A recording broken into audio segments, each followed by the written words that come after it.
Bonjour et bienvenue à cette petite vidéo où j'aimerais tourner vers le livre des Juges au chapitre 6. Nous lisons à partir du verset 2.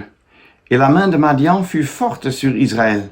À cause de Madian, les fils d'Israël se firent les antres qui sont dans les montagnes et les cavernes et les lieux forts. Et il arrivait que quand Israël avait semé, Madian montait et Amalek et les fils de l'Orient, et ils montaient contre lui. Et il campait contre eux et détruisait les produits du pays jusqu'à ce que tu viennes à Gaza. Et il ne laissait point de vivre en Israël, ni mouton, ni bœuf, ni âne. » Donc, nous avons ici des ennemis du peuple d'Israël. Et tel que le Nouveau Testament nous le montre, toutes ces choses sont arrivées pour notre instruction, sont arrivées à Israël pour notre instruction. Et la question est donc, que pouvons-nous apprendre, nous comme chrétiens, comme rachetés de nos jours, d'une pareille portion de la parole de Dieu? Il est bien vrai que dans l'Ancien Testament, nous trouvons plusieurs ennemis du peuple d'Israël. Les Philistins, Madian, Amalek, ici les fils de l'Orient, les Moabites, les Ammonites, ainsi de suite.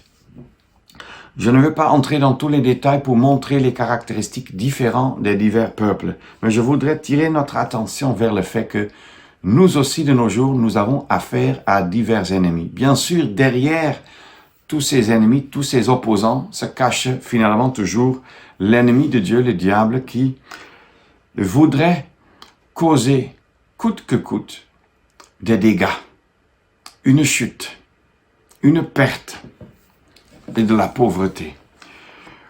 Quand nous pensons à des ennemis, nous pouvons penser à ce pire ennemi que nous avons, qui n'est pas le diable, mais la chair en nous, qui veut toujours nous amener dans le bourbier du péché, qui ne peut se plaire que dans ce bourbier. Nous oublions souvent que cette chair est notre pire ennemi. Et nous nous tournons peut-être plutôt vers des hommes qui nous opposent. Ou bien nos pensées vont vers le diable, ainsi de suite. Mais cet ennemi ne devrait pas être oublié, la chair. Mais il y a certainement aussi des ennemis à l'extérieur. Il y a des personnes, des êtres humains qui peuvent s'opposer à nous. Peut-être de la parenté incrédule qui ne supporte pas le fait que tu te sois converti. Peut-être des parentés religieux qui ne supportent pas que tu te sois retiré du camp du christianisme pour te retrouver avec d'autres croyants tout simplement réunis autour du Seigneur Jésus-Christ. On peut avoir de l'opposition de la part du chef au travail, ou bien des collègues en classe, des autres étudiants et élèves, ainsi de suite. Peut-être même des voisins. Chacun connaît les expériences qu'il a vécues. Mais de toute façon, nous devons faire attention. Parce que ce que nous voyons ici dans le livre des Juges au chapitre 6, c'est que le résultat de ce que ces ennemis sont là et sont actifs a été quoi? 4 points. Tout d'abord, ils détruisaient les produits du pays. Je pense que cela indique qu'ils ont détruit les champs, de sorte qu'il n'y avait plus de froment, plus de blé, donc plus de pain. Et ça me rappelle, en application spirituelle, du Seigneur Jésus-Christ, qui est le pain de vie, comme il le montre en Jean 6. Sans lui, personne ne peut vivre. C'est une leçon pour l'incrédule, qui doit comprendre qu'il est mort et sans espoir pour la vie éternelle tant qu'il ne connaît pas Jésus-Christ. Mais Jean 6 nous parle aussi de ce que le croyant a besoin de se nourrir chaque fois de nouveau, quotidiennement, avec le pain qu'est le Seigneur Jésus-Christ lui-même, en image, bien sûr. Et si les champs sont détruits, si, comme nous avons lu, les produits du pays sont détruits, le résultat c'est qu'il n'y a plus de pain, il n'y a plus de nourriture. En application, nous y voyons comment un croyant peut arriver à une étape où il ne se nourrit plus de la personne de Jésus-Christ, de la beauté de sa personne, du caractère précieux de son œuvre à la croix, ainsi de suite. Et le résultat final, c'est que la pauvreté, la famine entrent dans la vie d'un croyant, je ne parle pas d'un incrédule. Et à la suite, il est également dit que ils n'ont point laissé de vivre en Israël ni moutons, ni bœuf, ni âne. Et je voudrais appliquer cela. Les moutons, ou bien selon la note aussi, chèvre, étaient l'animal tout d'abord destiné au sacrifice pour le péché.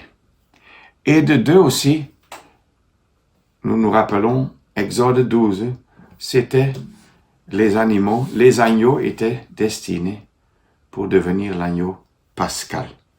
Alors, on peut dire, sans moutons dans le pays, il était devenu impossible pour les Israélites d'apporter un sacrifice pour le péché et même aussi de célébrer la Pâque.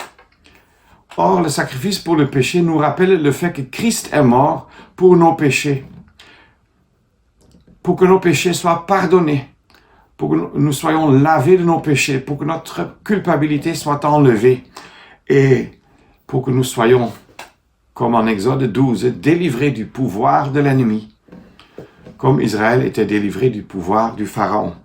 Et ainsi, nous pouvons tout simplement dire que l'absence de moutons nous parle. Ça parle à moi. Est-ce que j'ai encore une prise de conscience dans ma vie de chaque jour de ce que Christ a dû mourir pour que mes péchés soient effacés de devant la face de Dieu, pour que mes péchés soient pardonnés, pour que Dieu trouve une solution même pour le péché qui est en moi, qu'il a condamné quand Christ est mort sur la croix?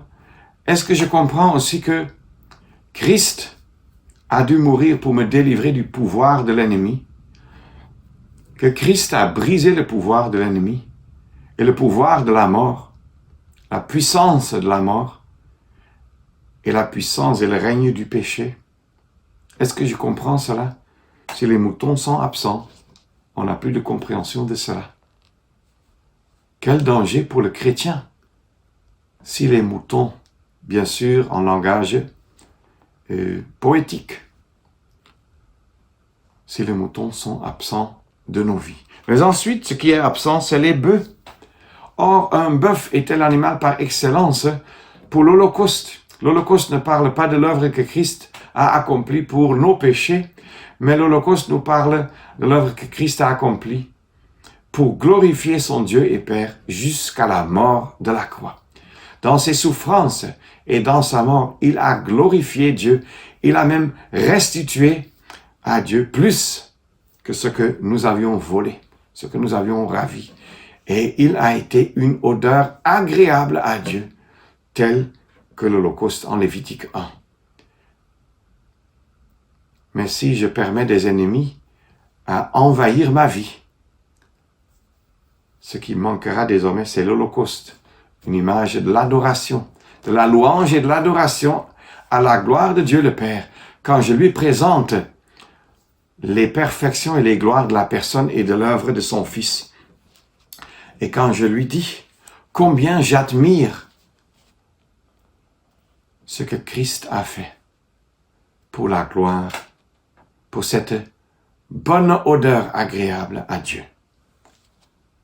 Ça manquera. Et le pas final, c'est il n'y a même plus d'ânes dans le pays. Bon, les ânes n'étaient pas mangés, mais étaient utiles pour faire le service, pour faire le travail, pour travailler les champs, ainsi de suite. Et ce qui est donc important là-dedans, c'est de comprendre que si on n'est plus nourri de la personne de Christ, et si on ne comprend plus la valeur de son œuvre pour mes péchés, et si je ne comprends plus la grandeur de la personne et de l'œuvre de Christ pour le cœur de Dieu le Père, alors le service aussi va disparaître. Le service disparaîtra certainement. Je ne peux plus travailler les champs, je ne peux plus prendre soin qu'il y ait de la nourriture dans le peuple de Dieu, je ne peux plus servir Dieu.